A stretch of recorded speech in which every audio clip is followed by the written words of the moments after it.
Amin. Shalom, shalom, shalom. Apa kabar? Kita jumpa lagi dalam ibadah siang saudara saat ini. Dan saat ini kita akan mendengarkan firman Tuhan. Sebelum kita mendengarkan firman Tuhan, mari kita bersatu di dalam doa. Bapa Surgawi, terima kasih untuk siang hari yang luar biasa ini. Kami ada sebagaimana kami ada saat ini. Semua karena kebaikan-Mu, semua karena anugerah-Mu, semua karena kasih setiamu. Tolong hambamu ini yang akan menyampaikan kebenaran firman-Mu, biarlah hikmat marifat dari Allah, otoritas wibawa ilahi turun atas hamba, penuhi hamba dengan hikmat yang daripadamu. Dan tolong hamba Tuhan untuk melakukan menabur firman-Mu dengan segenap hati, dengan sepenuh hati. Terima kasih Tuhan untuk kasih setia kebaikan-Mu. Terima kasih Tuhan, tutup bungkus baik jaringan internet, Zoom, semua yang kami perlukan untuk melayani Tuhan, semuanya dapat berfungsi dengan baik, berfungsi dengan luar biasa. Terima kasih, kami siap mendengarkan firman-Mu, berfirmanlah Tuhan, dan biarlah Tuhan firman ini mengoreksi kami, menuntun kami. Di dalam nama Tuhan Yesus kami berdoa. Amin. Shalom. Saudara yang di YouTube dan dimanapun, shalom ya. Senang sekali saudara, saya bisa berjumpa kembali dan saat ini saudara, saya akan membagikan firman Tuhan yang berjudul Proses Tidak Terlihat Kuasa Dinyatakan. Proses tidak terlihat kuasa dinyatakan. Luar biasa firman Tuhan saat ini saudara. Dan saat ini saudara,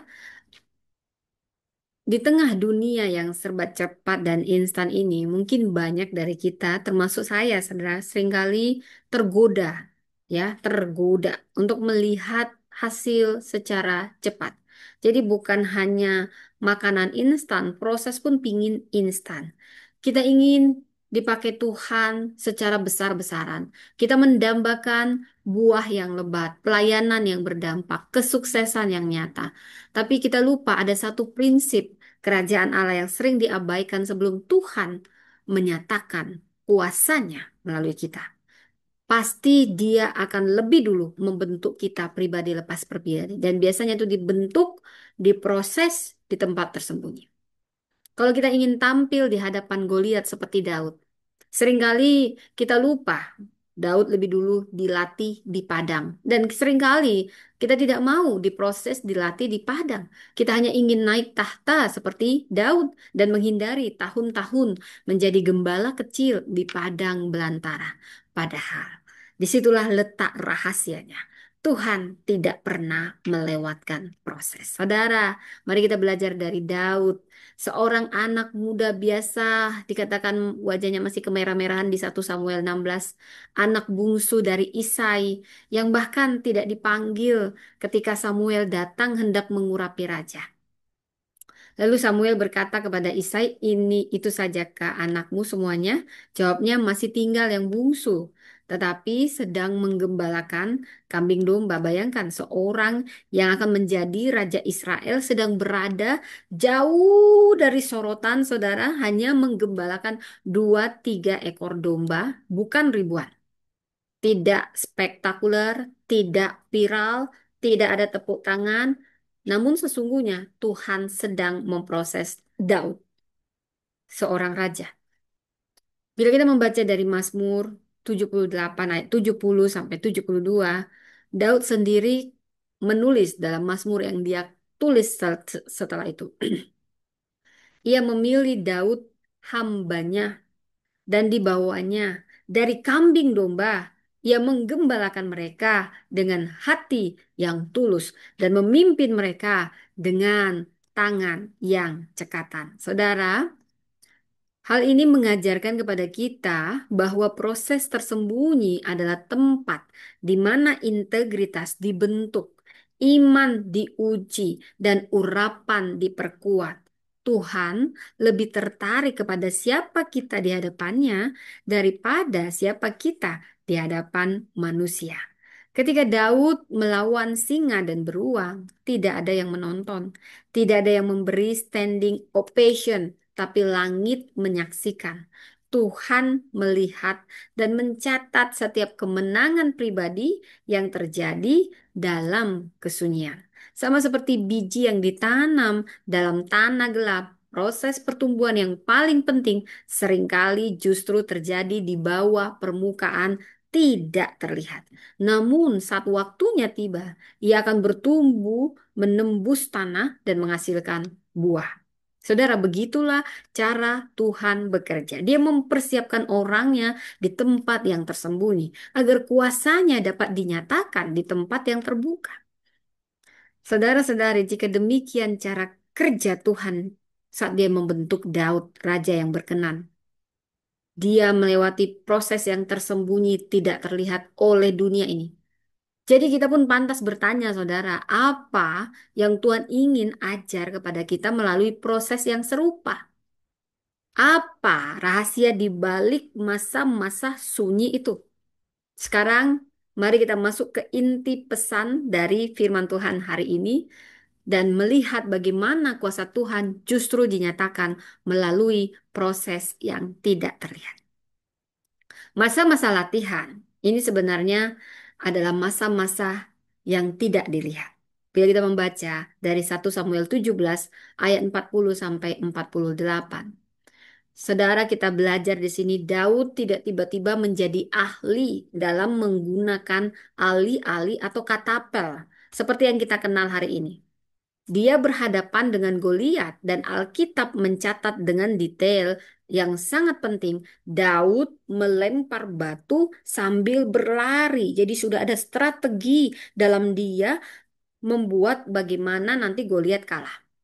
Saudara, itu bukan aksi nekat. Daud sudah punya persiapan matang. Itu aksi orang yang sudah sangat terlatih. Sehingga dia bisa melihat setiap tantangan jadi peluang. Tantangan jadi peluang. Peluang. Peluang. Dia tidak mencari-cari strategi lagi saat itu. Gimana ya, gimana ya. Itu sudah otomatis karena dia sudah terlatih, terlatih, terlatih. Dan lihat peluang, peluang, peluang, tantangan, peluang, saudara. Dia tidak gugup saat dia memilih batu. Ini sudah biasa. Itu tangan yang terlatih. Tahu persis apa yang harus dia lakukan. Daud tidak belajar lagi saat bertempur. Bagaimana ya? Mau bertempur, mau bertempur. Tidak, itu otomatis karena sudah dilatih, dilatih saat menjaga domba-domba, saat tidak ada penonton, saat tidak ada sorotan atau tepuk tangan ketika singa itu dihancurkan, ketika beruang itu dihancurkan dan domba-domba dilindungi. Mungkin dulu saudara di Padang, Daud itu berkali-kali mencoba melempar waktu dia menolong domba-dombanya. Melempar ke batu sasaran, gagal. Meleset, gagal, meleset. Kena tangannya sendiri, aduh, kena mukanya sendiri, aduh. Tapi dia tidak berhenti. Tuhan sudah melatih Daud di situ. Dia tetap berlatih, yes, lagi, lagi. Karena dia tahu bahwa sekalipun tidak ada yang melihatnya, Tuhan sedang melihatnya. Dia percaya ada Tuhan yang melindunginya. Saudara. Saya mau cerita tentang Musa. Dia ada di Padang 40 tahun, bayangin. Kita kadang ya satu hari aja nggak tahan, saudara. Ini 40 tahun dia dibentuk, saudara. Jadi ini bukan pembentukan asal-asal, saudara. Ini luar biasa proses Tuhan pada orang-orang besar, saudara. Jadi jangan cepat kali kau iri sama orang-orang besar. Ada proses mereka semua, saudara. Ini yang terjadi pada Musa, saudara. Musa ini sebelumnya kita tahu dia sebelum menjadi pemimpin bangsa Israel, dia keluar dari Mesir. Dia menghabiskan 40 tahun di padang Midian, di padang lagi di proses seorang pemimpin besar. Dari pangeran istana yang dimanja-manja jadi penggembala domba yang tidak diperhitungkan. Dunia mungkin berkata, waduh sayang sekali karirnya hancur. Tapi Tuhan berkata, sekarang aku sedang memprosesnya. Saudara, Tuhan tidak terburu-buru memanggil Musa. Dia membiarkannya belajar sabar. Jadi kalau Tuhan seakan-akan diam pada Anda saat ini, dia mungkin sedang mengajari kita sabar. Diam, tenang, dengar suaraku. Jauh dari hiruk pikuk, tenang. Demikianlah Musa dibentuk jauh dari hiruk pikuk Mesir. Karena ketika waktunya tiba, saudara, Musa bukan hanya memegang tongkat gembala, tapi tongkat itu menjadi alat mujizat. Saudara, saya mau cerita orang yang menginspirasi saudara dari sekuler namanya Kobe Bryant. Dari dunia modern kita lihat sosok ini sangat legendaris dalam dunia olahraga. Saudara, mungkin ada yang belum kenal siapa itu Bryant ya. Dia dikenal sebagai salah satu pemain basket terbaik sepanjang masa. Tapi nggak semua orang tahu betapa keras dan tersembunyi dia berlatih, berlatih, latihan. Kobe itu datang ke lapangan jam 4 pagi, saudara, untuk latihan pribadi saat belum ada kamera, belum ada penonton. Dia pernah berkata, setiap tembakan yang saya ambil saat pertandingan sudah saya tembak ribuan kali saat tidak ada yang melihat. Begitulah para pemenang dibentuk di ruang sunyi, di ruang latihan, bukan di panggung pertandingan. Seperti Daud, seperti Musa, seperti Kobe, Tuhan pun membentuk kita melalui masa-masa tersembunyi. Jadi bagaimana kita menanggapi ini? Ingat, proses itu tidak ada yang sia-sia. Saudara, mungkin hari ini Anda sedang menjalani masa sunyi. Tidak ada yang tahu kerja keras Anda. Tidak ada yang tahu Anda bangun pagi-pagi, berdoa, baca firman, mendoakan orang lain. Mungkin tidak ada yang tahu, tapi Anda tetap setia. Saya sebut kesetiaan dalam kesunyian. Kesetiaan dalam kesenyapan ini menunjukkan ketulusan dan kemurnian yang sesungguhnya. Tanpa ada yang lihat, saudara. Dalam pelayanan, meski tidak pernah disebut namanya, tetap setia memberi yang terbaik, surga mencatatnya. Saudara, tapi percayalah, Tuhan tahu, surga tahu, Tuhan melihat, Tuhan sedang melatih kita. Kita tidak akan berdiri di depan Goliat kita masing-masing kalau kita tidak pernah dilatih menghadapi beruang dan singa dalam rutinitas kita, dalam keseharian kita. Maka kita tidak akan pernah bisa melempar dengan akurat kalau kita tidak pernah gagal dulu dan berlatih lagi di padang yang sunyi. Saudara, ada firman Tuhan yang menguatkan saya dari Yesaya 49 ayat 2 berkata, saudara, ia membuat mulutku seperti pedang tajam dan menyembunyikan aku dalam naungan tangannya. Ia membuat aku seperti anak panah yang runcing, menyimpan aku dalam tabung panahnya. Oh, haleluya, haleluya, saudara.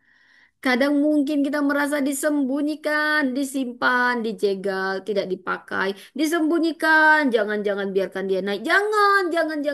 Jangan Priscilla, jangan. Yang lain boleh, asal jangan Priscilla. Itu pernah saya rasakan.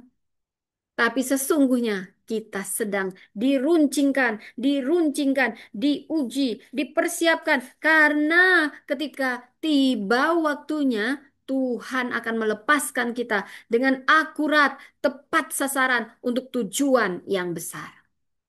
Tuhan tidak pernah menyanyiakan latihan di ruang sunyi.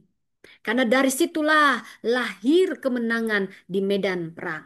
Yang kedua, tadi yang pertama apa, saudara? Jangan-jangan udah lupa lagi karena terkesima dengan semangat saya. Oh, yang pertama, masa-masa latihan itu tidak terlihat. Yang kedua, saudara, dicatat ya, saudara, proses membangun karakter.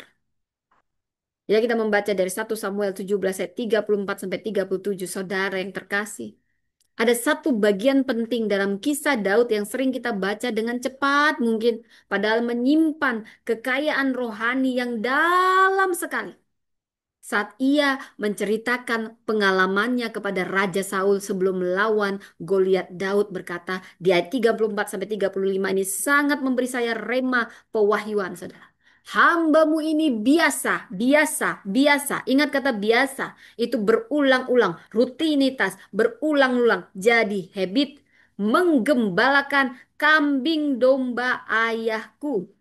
Apabila datang singa, ingat yang datang singa, bukan mamanya, bukan bapaknya, bukan musuhnya, bukan manusia. Singa yang siap menerkam dan beruang, saudara. yang ingin mengambil domba dari kawanannya, yang dia lindungi cuman domba, bukan orang tua, bukan pacarnya, bukan neneknya, domba. Tapi dia mau mengejar dan menghajar dan melepaskan dombanya dari mulut singa atau beruang. Hambamu ini biasa menggembalakan kambing domba ayahnya. Apabila datang singa atau beruang yang mengambil seekor domba dari kawanannya, maka aku mengejarnya, menghajarnya, dan melepaskannya dari mulutnya. Wow, ini butuh hati yang besar dan tulus murni. Tuhan sudah melihat itu pada Daud. Wow, Daud anak bungsu, anak orang kaya, tapi dijadikan penggembala dan dia mau memberi nyawanya untuk domba, bukan untuk pacar, bukan untuk anak, bukan untuk manusia, domba. Melawan singa dan beruang artinya siap mati. Dari sini Tuhan melihat kemurnian Daud, betapa dia sayang domba-dombanya, betapa dia bertanggung jawab. Kalau domba saja dia sayang, apalagi kalau dia jadi raja, dia sayang rakyatnya. Dia tidak egois, dia rela berkorban, gak mikirin perutnya, gak mikirin anaknya, gak mikirin warisan. Dia seorang pemimpin yang rela berkorban. Tuhan melihat kemurnian kita dari hal yang kecil, saudara. Saudara perhatikan baik-baik. Daud bisa saja lari. Gak ada yang bisa nyalahin dia. Dia anak Isai. Dia anak juragan. Kalau dia mundur wajar malah bapaknya bilang syukurlah nak. Mundur kau mundur. Itu singa. Itu beruang. Lari. Lari. Itu hanya satu domba. Biarin. Biarin. Biarin dimakan daripada kamu yang tercabik-cabik. Tapi apa? Dia begitu sayang domba-domba ayahnya. Ayahnya nggak sayang sama dia dijadikan penggembala, tapi dia bertanggung jawab. Dia punya kemurnian hati yang belum terkamiri oleh politik-politik hierarki yang jahat. Karena dia ada di padang. Dan saudara, itulah satu domba, tapi dia memilih melawan. Disitulah karakternya dibentuk, bukan di medan perang. Di medan perang. Dan dalam keputusan sehari-hari dia tidak menyerah. Terus bertanggung jawab bahkan ketika tidak ada yang melihat dia murni bertanggung jawab. Saudara, ingat cerita Yusuf dan bagaimana dia sangat berkarakter bahkan dalam godaan yang sangat-sangat menggoda. Ini mengingatkan kita pada Yusuf ketika dia kerja di rumah Potifar. Dia menghadapi godaan besar dari istri majikannya yang kegatalan, saudara. Tapi dia bisa memilih jalan yang mudah. Bisa flirting, ya sambil makan Indomie, ya tanya-tanya sikip-sikip, icip-icip lah. Bisa. Tapi tidak ada yang tahu. Yusuf berkata dengan sangat integritas, bagaimana mungkin aku melakukan kejahatan yang besar ini dan berbuat dosa terhadap Allah? Kejadian 39 ayat 9. Saudara, apa yang membuat seorang pemuda ini bisa setegas ini? Karakter. Karakter. Dan karakter itu dibentuk dalam penderitaan. Saat dia dijual, dimasukin sumur yang dingin-dingin, Mama.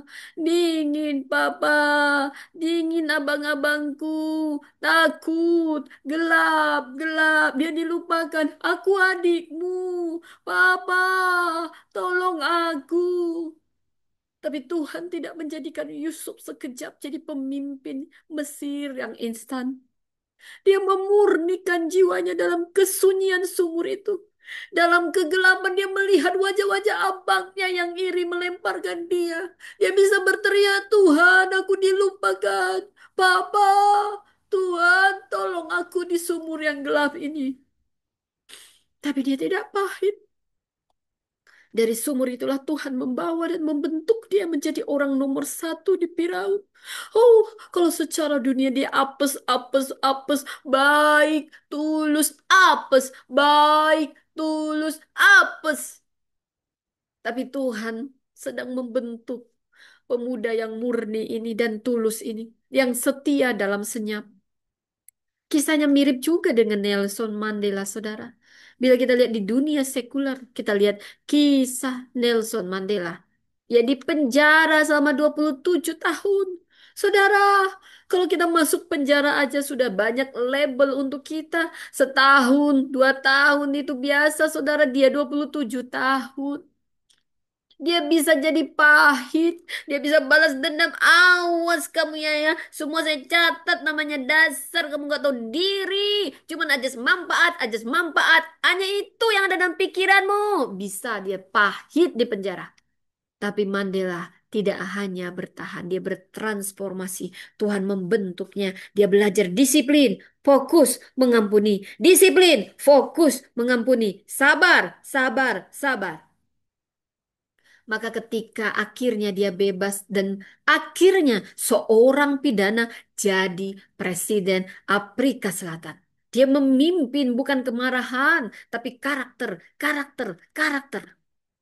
Saudara, Mandela pernah berkata, saudara, kesulitan, penderitaan, dan waktu yang lama tidak akan menghancurkanku. Mereka membentukku, mereka membentukku, membentukku, membentukku, membentukku. Saudara, Anda bisa buat pilihan saat ini, mau menghancurkan atau membentuk Anda.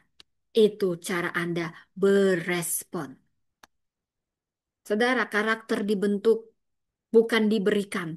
Hei, kamu sekarang saya beri ya. Orang sabar, yang ini orang kurang sabar, yang ini on. Nggak ada begitu saudara ya.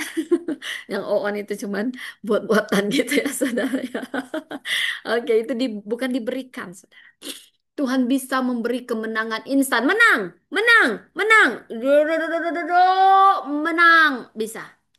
Tapi dia lebih tertarik dengan apa yang terjadi di dalam kita, bukan sekedar apa yang terjadi melalui kita, tapi di dalam kita, bukan hanya melalui kita. Tuhan, izinkan singa itu, beruang itu, orang-orang yang menahanmu, orang-orang yang mencabikmu, orang-orang yang memfitnahmu untuk datang dalam hidupmu seperti datang dalam hidup Daud, bukan untuk membunuhmu sebenarnya, tapi membangun karaktermu, membangun karakter Daud. Tuhan izinkan kesulitan datang dalam hidup kita. Bukan untuk melemahkan, tapi memperkuat, memperkuat, memurnikan, memurnikan, mempersiapkan kita. Saudara, mungkin saat ini Anda menghadapi masalah berat, keluarga retak, keuangan sulit, aduh, aduh, aduh, no hepeng, no hepeng, no hepeng, no money. Atau pelayanan sepi, no panggilan, no panggilan, no PK. Ya, atau bahkan tekanan batin karena Anda tidak dimengerti oleh siapapun. Tapi ada Tuhan yang mengerti. Yang mengerti bahasa tetesan air mata. Itu salah lagunya, saudara. Ah, tidak apa-apa, saudara. Jika Anda memilih untuk setia, tetap benar, tetap mengandalkan Tuhan, disitulah karakter kita dibentuk. Dan karakter itu akan jadi dasar dari kuasa yang Tuhan percayakan kelak. Roma 5 ayat 3 sampai 4 berkata, kita malah bermegah dalam kesengsaraan kita karena kita tahu bahwa kesengsaraan itu menimbulkan ketekunan dan ketekunan menimbulkan tahan uji dan tahan uji menimbulkan pengharapan. Saudara, mujizat-mujizat kecil itu adalah bekal untuk pertempuran besar sekali lagi. Mujizat-mujizat kecil adalah bekal pertempuran besar. Perhatikan ini. Daud sebelum Daud melihat mujizat besar di depan matanya, dia sudah mengalami mujizat-mujizat kecil di tempat tersembunyi. Apakah Anda mengalaminya juga, saudara? Setiap kali dia berhasil menyelamatkan seekor domba dari cakar binatang luas, itu menjadi bekal imannya. Maka ketika dia berkata kepada Goliat, Tuhan yang telah melepaskan aku dari cakar singa dan beruang, dia juga yang akan melepaskan aku dari tangan orang Filistin yang tidak bersunat ini. Karena dia sudah banyak merasakan mujizat Tuhan dalam rutinitasnya, dalam ketulusannya. Dia tidak sedang sok jago, sok berani. Tapi karena dia punya rekam jejak pribadi, mengalami Tuhan secara pribadi. Saudara, setiap kemenangan kecil yang kita alami sebenarnya, walaupun tidak dilihat oleh siapapun, hanya mungkin kita dengan Tuhan. Itu akan memperkuat kita untuk momentum yang besar yang akan datang dari Tuhan. Saudara, Tuhan membentuk karakter kita di ruang tersembunyi agar kuasanya dapat dinyatakan dengan utuh di ruang terbuka. Saya ulang, Tuhan membentuk karakter kita di ruang tersembunyi agar kuasanya dapat dinyatakan dengan utuh di ruang terbuka. Tuhan yang sama juga, yang akan Tuhan itu sama. Yang pernah menolong kita juga Tuhan yang sama, yang dulu, yang sekarang, dan selamanya dengan kasih setianya yang besar. Bila kita membaca dari 1 Samuel 17 ayat 37, saudara yang terkasih, ada satu hal yang luar biasa dari Daud saat dia berdiri di hadapan Goliat. Ia tidak sedang membanggakan dirinya, ho ho ho, ho ho ho. Ia tidak sedang berkata, aku ahli strategi, atau aku sudah berlatih keras loh. Tidak. Daud hanya berkata, saudara, dia memuliakan nama Tuhan, fokusnya Tuhan. Tuhan yang telah melepaskan aku dari cakar singa itu pengalaman pribadi yang begitu indah dengan Tuhan. Dan cakar beruang, dia juga yang akan melepaskan aku dari tangan orang Filistin ini. Perhatikan kata kuncinya, Tuhan. Fokusnya pada Tuhan, bukan pengalamannya, bukan dirinya, bukan dirinya. Tuhan yang telah, dengan kata lain, Daud sedang menarik kekuatan dari pengalamannya bersama Tuhan di masa lalu. Ya tidak melihat ke masa depan dengan ketakutan, tetapi dengan ingatan akan kesetiaan Tuhan yang dulu. Tuhan, kalau Tuhan dulu tolong saya, dia pasti juga tolong nanti, tolong besok. Dia akan tolong. Karena Tuhan sudah punya jejak pertolongan Allah. Dan karena itu dia yakin Tuhan yang sama, yang menolongnya dulu, tidak akan berubah hari ini. Saudara, iman yang hidup dari pengalaman. Saya mau cerita tentang yang tercermin pada kehidupan dari Nabi Elia. Saat Elia melawan nabi-nabi Baal di Gunung Karmel, bila kita membaca dari kisahnya di 1 Raja-Raja 18, Raja Elia, dia mengandalkan satu hal, rekam jejak, saudara. Rekam jejak dengan Tuhan, pengalaman pribadinya dengan Tuhan, saudara. Wow, kalau saya membaca ini saya agak gemetar, saudara ya.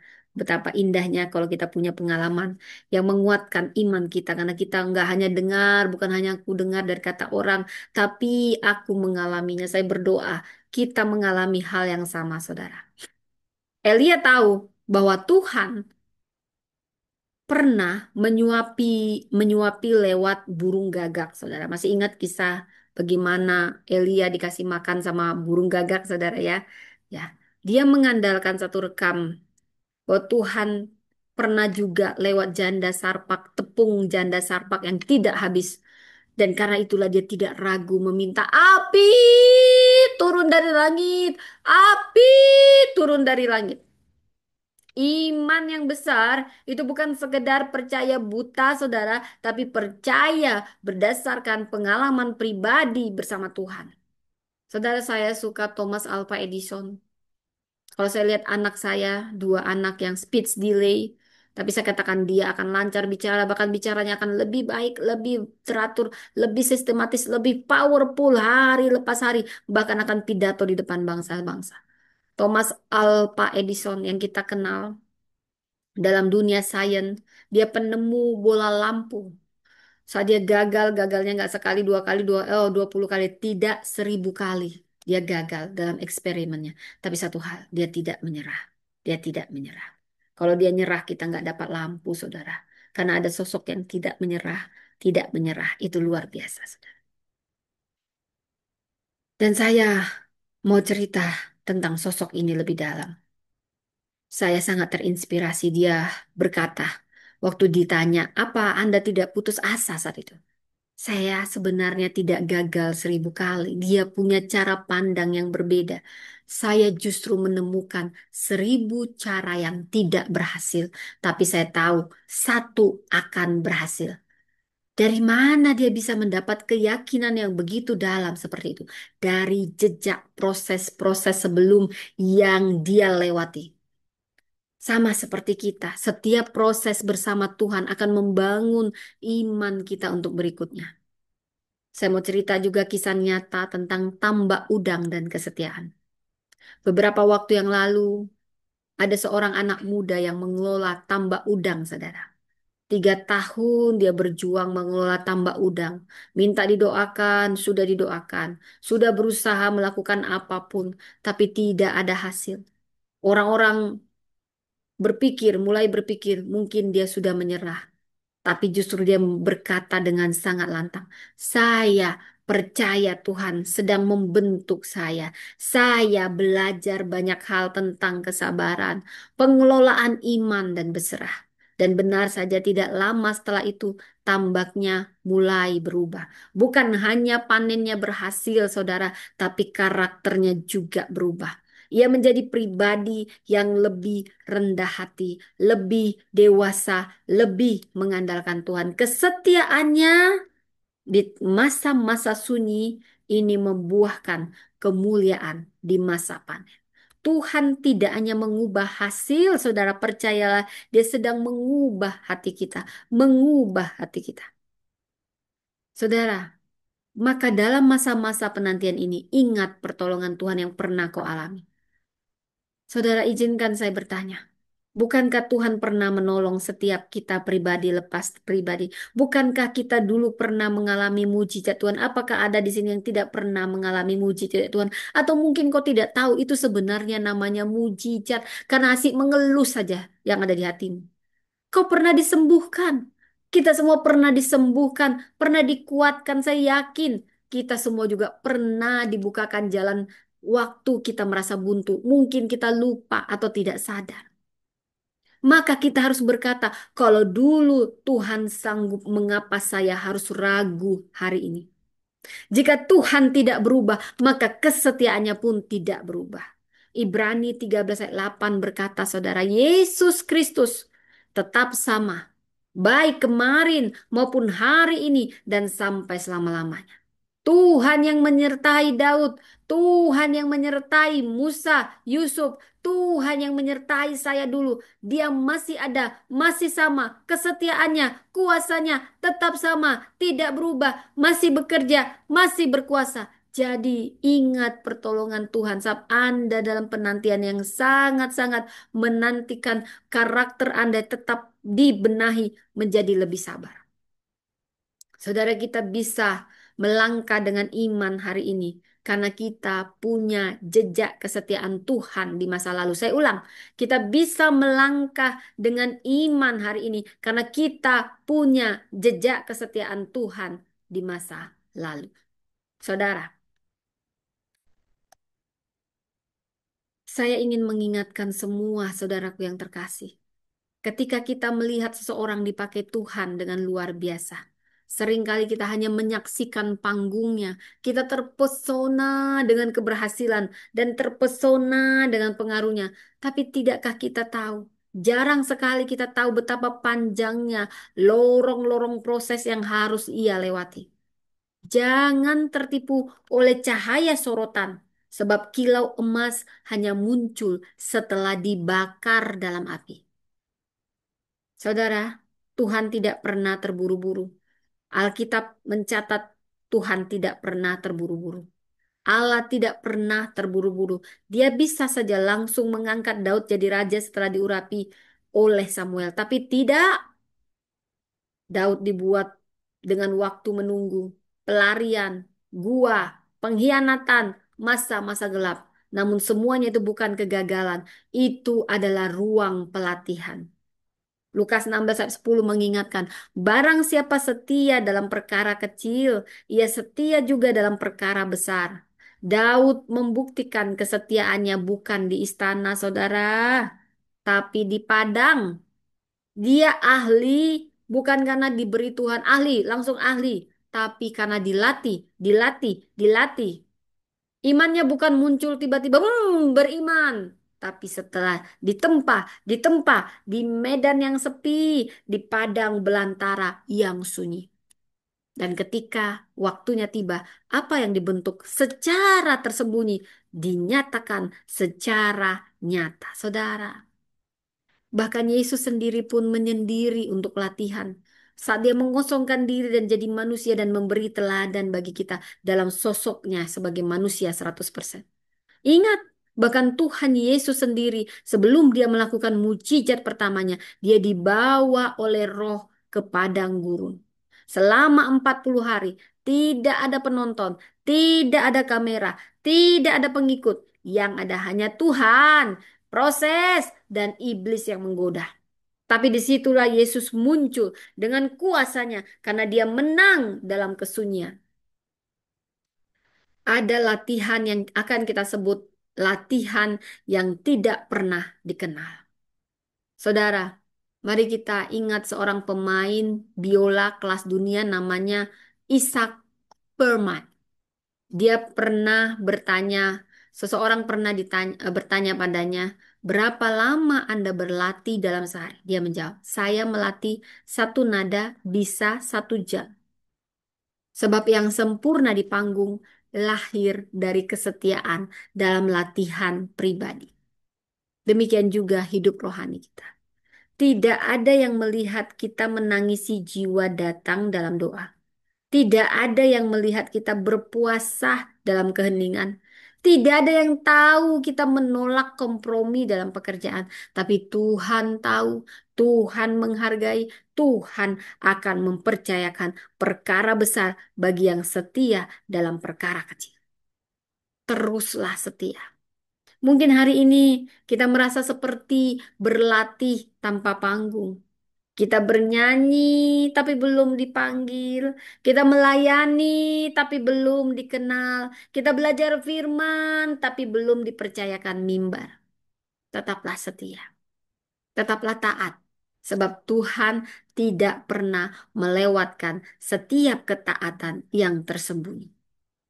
1 Petrus 5 ayat 6 berkata, rendahkanlah dirimu di bawah tangan Tuhan yang kuat, supaya kamu ditinggikannya pada waktunya. Waktu Tuhan tidak pernah terlalu cepat dan tidak pernah terlambat. Percayalah. Ketika waktu itu tiba, semua yang dibentuk dalam gelap akan bersinar dengan terang kemuliaan Tuhan. Tuhan membentuk dalam kesunyian sebelum dia memakai dalam terang. Tidak ada proses yang sia-sia dalam tangan Tuhan. Latihan yang tersembunyi yang kita lakukan itu yang akan menghasilkan kemenangan yang nyata. Amin. Mari kita berdoa, saudara. Jadi, jangan remehkan proses. Jangan tinggalkan latihan rohani. Mungkin tidak ada yang melihat, tapi Tuhan sedang membentuk kita menjadi ahli dalam iman, tajam dalam kepekaan, kokoh dalam karakter. Dan ketika waktunya tiba, yang dibentuk dalam diam akan dipakai dalam kuasa. Apa yang tidak dilihat dunia sedang dipersiapkan Tuhan untuk kemuliaannya. Amin. Satu pantun untuk menutup dan meringkas. Tunas kecil bertumbuh perlahan. Akar kuat meski tak terlihat mata. Yang dibentuk dalam kesetiaan akan dipakai untuk perkara mulia. Pagi gelap bukan akhir cerita. Pelangi datang sehabis hujan. Tetaplah setia meski tak disorot dunia. Sebab Tuhan melihat dan menghargai iman. Amin, amin saudara. Mari kita bersatu dalam doa saudara. Kita undang Roh Kudus berkarya dalam hidup kita. Kita menjadi pelaku firman. Bapa yang Maha Kuasa, terima kasih. Engkau penulis setiap kami dalam setiap proses kami. Terima kasih untuk firman-Mu yang telah kami dengar, Tuhan. Firman yang tidak hanya menghibur, menginspirasi, memotivasi, tapi ini menutrisi, membentuk, menegur, dan menguatkan kami semua yang mendengar dimanapun. Engkau tidak melihat seperti manusia melihat, Kau melihat kedalaman hati yang paling dalam. Manusia hanya bisa melihat dari luar, Tuhan. Tapi Engkau melihat hati kami yang setia. lutut kami yang tersungkur dalam iman, dalam diam, dan tangan yang tetap melayani meski tidak terlihat. Terima kasih Bapa. Ajari kami tidak menyerah di tengah jalan. Berikan kami kekuatan kasih karunia untuk setia dalam perkara kecil. Dan beri kami hati yang percaya bahwa waktumu adalah yang terbaik. Kami serahkan hidup kami ke dalam tangan-Mu yang sanggup membentuk kami menjadi yang dari biasa jadi luar biasa, dari yang tersembunyi yang nantinya akan bersinar bagi kemuliaan nama Tuhan. Jadikan hidup kami bukti bahwa prosesmu tidak pernah sia-sia. Di dalam nama Tuhan Yesus Kristus yang setia dari awal hingga akhir kami berdoa. Amin. Amin, amin, amin. Demikian firman Tuhan. Tuhan memberkati.